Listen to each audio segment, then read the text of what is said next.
बिस्मिल्लाहिर्रहमानिर्रहीम। अस्सलाम वालेकुम ख़वातीन व हज़रात, आयशा वॉइस में एक नई वीडियो के साथ आपकी खिदमत में हाजिर हूँ। उम्मीद करती हूँ आप सब लोग बिल्कुल खैर आफियत से होंगे।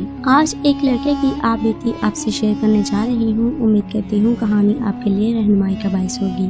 हमारी आज की वीडियो शुरू करने से पहले मैं तमाम ने आने वाले व्यूवर्स से गुजारिश है, जिन्होंने अभी तक हमारे चैनल को सब्सक्राइब नहीं किया वो जल्दी से हमारे चैनल आयशा वॉइस को सब्सक्राइब करते हुए बेल नोटिफिकेशन को ऑन कर लें, ताकि हमारी हर नई अपडेट सबसे पहले आप तक पहुंच सके। ये अक्टूबर 2011 की एक दोपहर थी जब अचानक दरवाजे पर किसी ने घंटी बजाई। सब अपने अपने कामों में मसरूफ थे। मैंने अपने कमरे का दरवाजा खोलकर बाहर गली में देखा। एक औरत खड़ी हुई थी। पूछने पर पता चला काम वाली है। खैर, घर वालों ने उससे पूछा वो कहाँ रहती है। उसने अपना फर्जी नाम नजमा बताया और कहा मैं यहाँ पास ही रहती हूँ। जब उससे शनाख्ती कार्ड मांगा तो कहने लगी आप लोग मेरा काम देख लें, अगर मेरा काम पसंद आ गया तो मैं अपना शनाख्ती कार्ड भी दे दूंगी। खैर, उसको कोई काम के लिए रख लिया गया और अगले दिन उससे काम शुरू कर दिया। बड़े अच्छे तरीके से काम करने लगी, हता के जाते हुए बर्तन भी धो गई। मेरी वालदा और बहनें बहुत खुश हुई कि चलो अच्छी औरत मिल गई काम वाली। अगले दिन 11 अक्टूबर को आखिरी हफ्ता था। मैं दोपहर को बाहर से रोटियां लेकर आया और घंटी बजाई तो दरवाजा काम वाले ने खोला और वो भी पूछे बगैर। मैं अंदर आया तो वो भी अंदर आ गई और कुछ देर बाद चली गई।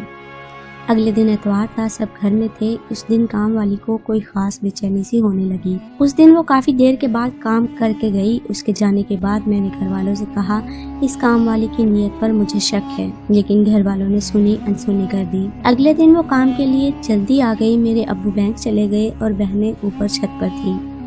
मैं अपने कमरे में सो रहा था कि अचानक मेरे दरवाजे पर किसी ने दस्तक दी। मैंने सोते हुए ही पूछा कौन है, तो एक आदमी की आवाज थी।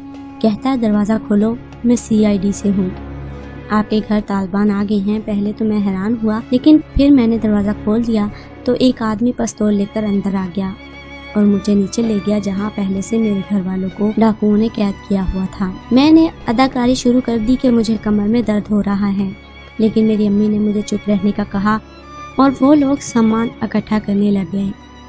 कुछ देर बाद घंटी बजी तो एक डाकू मेरी बहन से कहता चलो तुम्हारे पापा आ गए, दरवाज़ा खोलो। खैर, मेरे अब्बू को भी वो अंदर ले आए। मैंने दोबारा डाकुओं को तंग करना शुरू कर दिया तो 2 डाकू मेरे पास आ गए और एक ने मेरा गला दबाने की कोशिश की तो वो चोर चोर कहना शुरू हो गया। मेरी अम्मी ने बड़ी मुश्किल से मुझे उनसे बचाया। खैर, वो सामान लूट कर और हमको कमरे में बंद करके चले गए। मैंने किचन में से आवाज दी तो हमारे साथ वालों ने आकर दरवाजा खोला। पुलिस हस्बे रवायत आई और कार्रवाई करके चली गई। पता चला कि वो काम वाली टिकट वालों के साथ मिली हुई थी और उसने ही डाका डलवाया। ख़वातीन व हज़रात, इस वाक़े को आपसे शेयर करने का मकसद ये है कि आजकल किसी पर भरोसा ना करें और बगैर तहकीक के किसी को काम पर ना रखें, नहीं तो आप लोगों का भी नुकसान हो सकता है। आज का माशरा ऐसा ही हो चुका है। आजकल किसी पर भी यकीन करना बहुत मुश्किल हुआ है, चाहे वो आपके हमसाए हों, चाहे वो आपके किराएदार हों और चाहे आपके घर काम करने वाले। हर इंसान से ताल्लुकात बनाते हुए छान भटक जरूर कर लें कि वो कैसे करैक्टर का है और उसके पीछे कोई और तो नहीं जो आपकी ज़िंदगी में इस तरह की लूट मार करके चला जाए। उम्मीद करती हूँ हमारी आज की ये कहानी आपके लिए रहनुमाई का बाइस होगी और कहानी आपको अच्छी भी लगी होगी। कमेंट में ज़रूर बताइएगा कि आपको हमारी आज की ये वीडियो कितनी अहम लगी और कितनी आपके लिए रहनुमाई का बाइस बनी। मिलते हैं एक और खूबसूरत सी वीडियो के साथ। जाने से पहले मैं तमाम ने आने वाले व्यूवर्स से गुजारिश है, जिन्होंने अभी तक हमारे चैनल आयशा वॉइस को सब्सक्राइब नहीं किया, वो जल्दी से सब्सक्राइब कर लें और बेल नोटिफिकेशन को ऑन करना मत भूलिएगा। इससे आपको हमारी हर अपडेट जल्द से जल्द मिल जाएगी। मिलते हैं एक और वीडियो के साथ। तब तक अपना और अपने साथ दूसरों का ढेरों ख्याल रखिएगा। हमें अपनी दुआओं में याद रखिएगा। अल्लाह हाफिज।